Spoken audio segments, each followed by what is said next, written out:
When you think about abortion access across the South, there are not many providers that are brave enough, like Dr. St. Louis, to stand up and provide the services that women need. But there's a provider that gets in his car and gets on a plane and goes from state to state wherever services are needed. Wherever women need him, Dr. Willie Parker is there.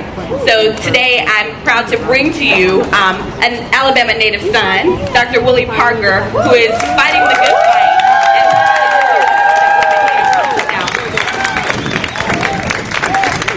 Thank you.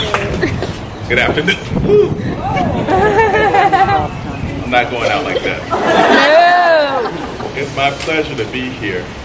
As Nakima said, I'm a native son. I'm from right up the road, Birmingham. It's where I was born and raised and never left the state until I was 18 years old to go away to college.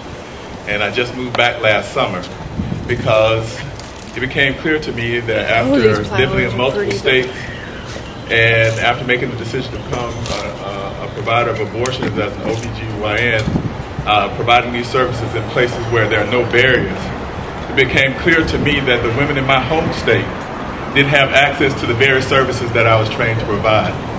And abortion care, reproductive rights, medically accurate sex education is something that all women are entitled to, and it should not depend on their zip code.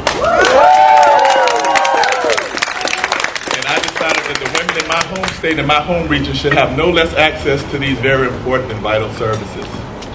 We have a legislator that is creating rules that would deny women even access to abortion care with a heartbeat bill before they would even know that they're pregnant.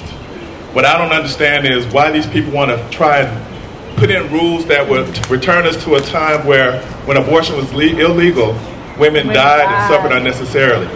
It's almost as if they want to see what's going to happen. We don't need to see what happens. We know what happens when abortion is illegal.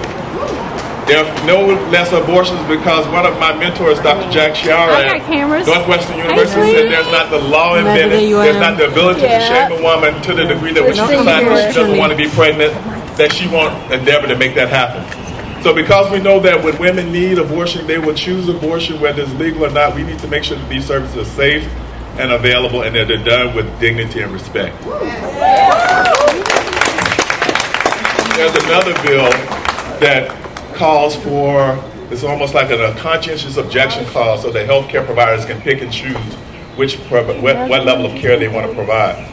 What about a conscientious provision clause? What about a clause that would say that because I'm sure and I understand what it means when women don't have access to abortion, what about my right to provide those services to women that they need? To talk about allowing people not to provide services on the basis of conscience implies that there's only one way to understand that. I know a little something about conscience. Because the first 12 years of my practice as an OBGYN, I did not provide abortion care.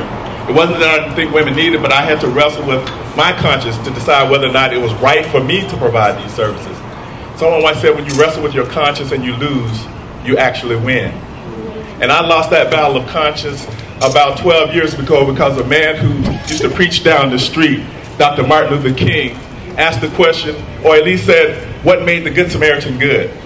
And you know the story of the Good Samaritan. There was a guy who had been robbed and people in his community were passing him by, and the Samaritans saw this person who had been injured, and while the other people passed this man by and said, what will happen to me for stopping to help this person, Dr. King said what made the Good Samaritan good was that he reversed the question of concern, and instead of asking what will happen to me for helping this person, he asked what will happen to this person if I don't stop to help him.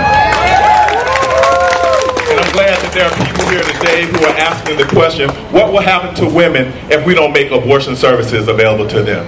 What will happen to women and girls if we don't provide medically accurate sex education? What will happen if we let people deny very important care because their particular religious understanding tells them that it's not right to provide health care to people? My religious understanding tells me that it's always right to do right. It is always right to have compassion for people in their hour of need.